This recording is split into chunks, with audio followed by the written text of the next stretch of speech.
पुणे जिल्ह्यातील आंबेगाव तालुक्यातील हुतात्मा नगरी म्हाळुंगे पडवळ इथं दोन भावांमध्ये महाशिवरात्रीच्या सकाळीच प्रचंड मारामारी होऊन एका भावाचा जागीच मृत्यू झालाय। मंचर पोलिसांनी याबद्दल गुन्हा दाखल करण्याची प्रोसेस सुरू केली असून आरोपींना ताब्यात घेतलेला आहे। मुंबई येथून रिटायर अग्निशामक सेवेत असलेले व रिटायर सुभाष सदाशिव चासकर व त्यांची दोन मुले सचिन व नितीन व पत्नी हे सकाळी सुभाष चासकर यांच्याकडे आले। सकाळी त्यांचे भाऊ सुभाष सदाशिव चासकर यांनी त्यांच्या मुलांना सांगितले की मला काल किरणच्या पत्नीने शिवीगाळ केली, तसेच शेवगा शेंगा तोडतात रस्त्याच्या व शेताच्या वादामधून प्रचंड मारहाण लाताबुक्क्यांनी मारहाण केली असं चंद्रकांतच्या मुलीनं तेज तुफानशी बोलताना सांगितलंय। चंद्रकांत चासकर यांचा मुलगा किरण चासकर याला सुद्धा व किरणच्या पत्नीला सुद्धा मारहाण झाली। मारहाण झाल्यावर चंद्रकांत हे जागेवर हातपाय खुडत होते व गंभीर अवस्थेत दवाखान्यात आणल्यावर मृत झाले अशी माहिती किरण चासकरच्या पत्नीने तेज तुफानशी बोलताना सांगितलंय। यानंतर मारहाण करणारे आरोपी हे तिथून निघून पोलीस स्टेशनला गेले। चंद्रकांत चासकर यांना डॉक्टरांनी तपासून मृत घोषित केले। मंचर पोलिसांनी आरोपींवर गुन्हा दाखल प्रोसेस सुरू असल्याचं बोललंय। या घटनेनंतर या हुतात्मा नगरीमध्ये व पंचक्रोशीतील गावांमध्ये एकच चर्चा सुरू आहे, सख्खा भाऊ पक्का वैरी होऊ शकतो। सख्या भावाची मुलं ही सुद्धा चुलत्याची पक्के वैरी होऊ शकतात आणि कारणही तसंच आहे, मालमत्ता व प्रॉपर्टी तसेच शेतीचं वाटप न झाल्यानं हा प्रकार घडल्याचं बोललं जातंय व चर्चा हुतात्मा नगरी म्हाळुंगे पडवळमध्ये सुरू आहे। मुख्य संपादक अय्यूब शेख, तेज तुफान न्यूज, मंचर। माझं नाव रुपाली किरण चासकर, मी त्यांची सून आहे आणि आमची ना काल शेवग्याच्या शेंगा आणल्या म्हणून त्याने शिवीगाळ केली होती। त्याच्यावरून त्यांची ना आमची भांडणच झाली। भांडणं म्हणजे काय, त्यांनी शिवीगाळ केली, आम्ही फक्त प्रत्युत्तर केलं, आम्ही आमच्या घरी निघून आलो। आणि दुसरं त्यांनी काय केलं, लगेच पोरांना फोन करून तुम्ही या, यांना चांबडी लोळू, यांचं आमचं करू, यांचा पापाचा घडा भरलाय, यांना आता आपल्याला काहीतरी करायलाच पाहिजे असं बोलून आम्हाला वाटलं हा नेहमीचाच धमक्या देतोय असा। मग आम्ही काय त्याच्याकडे लक्ष, आम्ही आमच्या सकाळी कामात, आम्ही आमच्याकडे जनावर आहेत, आम्ही दूध काढायचं, खायला घालायचं, आम्ही आमच्या कामात होतो। त्यांची दोन पोरं त्याची बायको ते देऊला राहतात, ते आले आणि डायरेक्ट रस्त्याने शिव्या घालायला, या खाली तुमच्याकडे बघतो घाणेरड्या शिव्यांमध्ये।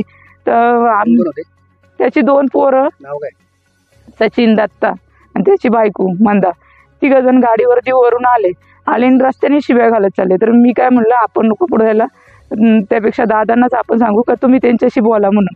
दादा म्हणले ती पोरं माझी ऐकतात, तुम्ही काही खाली येऊ नका, कारण ते तावून आलेले आहेत म्हटल्यानंतर हे वातावरण खराब होईल, तुम्ही येऊ नका, मी त्यांच्याशी बोलतो, ती माझं ऐकतील। आणि ते आले खाली, त्यांनी आले डायरेक्ट तिघांनी दादांना धरणं रस्त्यावर पाडलं रस्त्यावर, हा मारलं रस्त्यावर पाडून तिघ जण। मग हे आम्ही तिथंच हे मोरघास काढत होतो ना खाली, तर आम्ही तिघांनी आम्ही दोघं जण पळत आलो, लगेच पळत आलो तर त्या दोन पोरांनी त्यांना सोडलं आणि यांना लगेच धरलं, डायरेक्ट यांना लोळवलं खाली। माझ्या नवऱ्याला किरण चंद्रकांत चासकर, त्यांना पण लगेच दोघांनी। आणि ते दोघं जण इतके म्हणजे धट्टे कट्टे आहेत का ते आवरू सुद्धा शकत नाही आपल्याला।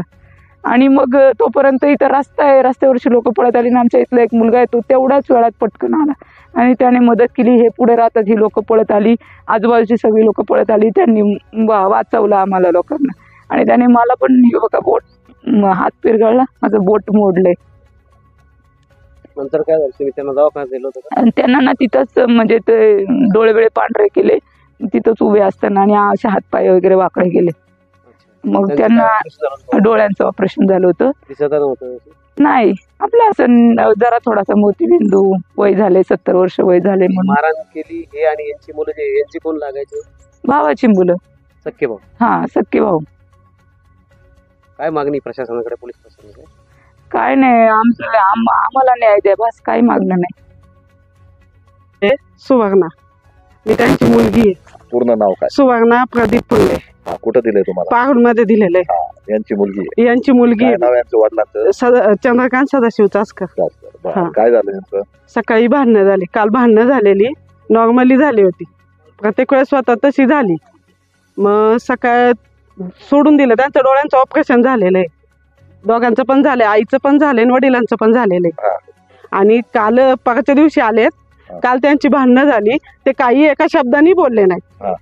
त्यांचा फोन आलेला, ते एका शब्दाने काही बोलले नाही, शब्द न काढता ते सकाळी समजून सांगायला आले। जाऊन दिलं त्यांनी, विषय सोडून दिला. प्रत्येक वेळेस त्यांची भांडणं होतात, प्रत्येक वेळेस जाऊन देत नाही. भाऊ धावतो कोण जाऊन देत? तो चुलताच काय नाव त्यांचं? सुभाष चासकर. हा काय हा. प्रत्येक वेळेस आहे ना, जायच्या वेळेस आहे ना तो तिथून शिव्या घालितो. हा. आम्हाला काय, मला 50 भाऊ नाही, एकच भाऊ आहे. आम्ही सांगितलेलं तुला खायचंय ना तू सगळं खा, आम्हाला त्याच्याशी घेणं नाही, पण तू त्यांना काही करू नको. बर मग पुढे? आणि मग सकाळी येऊन ते 4 जण येऊन माझ्या वडिलांना त्यांनी मारहाण केलेली. समजून सांगायला आले होते ते. कोण? तर माझे वडील